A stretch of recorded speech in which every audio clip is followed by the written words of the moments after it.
Dai dati del primo semestre 2025, gli ultimi ufficiali oggi disponibili, piovono brutte notizie in chiusura d'anno per l'export manifatturiero della Sardegna.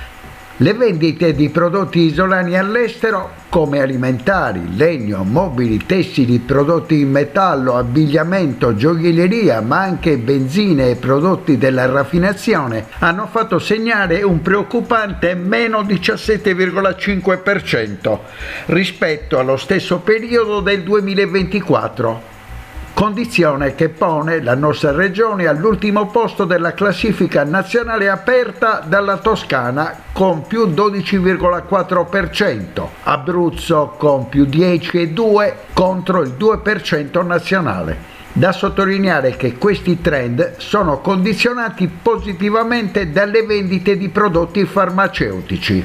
Per l'isola l'andamento non cambia se si prendono in considerazione le esportazioni delle micro, piccole e medie imprese. Il dossier infatti segnala un meno 29,8% delle vendite sarde, sempre rispetto al 2024, in una classifica aperta dal Lazio più 7,8% e l'Umbria più 6,8% contro la media nazionale di meno 1,2%. I dati arrivano dall'analisi realizzata dall'Ufficio Studi di Confartigianato Imprese Sardegna su fonte Istat del primo semestre 2025 sulle vendite dei nostri prodotti all'estero. Nei vari settori si segnalano solo due numeri positivi: per la moda sarda, che fa segnare più 0,8% contro una media nazionale del meno 3,8%. Questa classifica è aperta da più 8,4% dell'Umbria e chiusa dal meno 44,9% del Molise. Positivo anche l'andamento delle vendite della meccanica isolana, con un più 4,9%, nella classifica aperta dalla Toscana con più 11,1%. Il report di Confartigianato mette anche in evidenza il positivo andamento delle nostre esportazioni verso la Germania, con un più 83,1% che pone l'isola al secondo posto dopo il Friuli, che vanta un più 93,7% e una media nazionale del più 2,3%.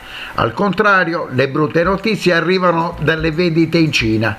Le esportazioni manifatturiere verso l'estremo oriente segnano un meno 58,3%, con l'isola che si piazza all'ultimo posto in una classifica che vede l'Italia in frenata del 14%. L'andamento dell'export manifatturiero della Sardegna nel primo semestre dell'anno evidenzia una fase di forte rallentamento che merita attenzione, ha commentato Giacomo Meloni, presidente di Confartigianato Imprese Sardegna. La nostra regione mostra infatti una dinamica meno brillante rispetto al resto del paese, segnalandosi come una delle realtà più penalizzate nella competizione internazionale. Una tendenza che preoccupa, aggiunge Meloni, soprattutto perché coinvolge non solo i grandi comparti produttivi, ma anche le micro, piccole e medie imprese, tradizionalmente il cuore dell'economia sarda, che fatica a mantenere posizioni sui mercati esteri. I numeri ci dicono che sono 633 le imprese sarde impegnate nell'attività di export, che classificano la nostra regione al quartultimo posto a livello nazionale. Secondo i vertici di Confartigianato Imprese Sardegna, un valido strumento nel percorso verso l'internazionalizzazione potrebbe essere la figura del Digital Temporary Export Manager, che consente di non caricare costi strutturali sulle piccole e medie imprese e può rappresentare un'interfaccia formativa per risorse interne all'azienda. Per il presidente Meloni potrebbe essere importante consentire alle piccole e medie imprese di camminare sulle proprie gambe, anche al fine di poter approfittare delle occasioni offerte dall'incremento del commercio digitale. Sarà perciò necessario incentivare l'utilizzo di questo strumento ed estenderlo anche alle ditte individuali e società di persone.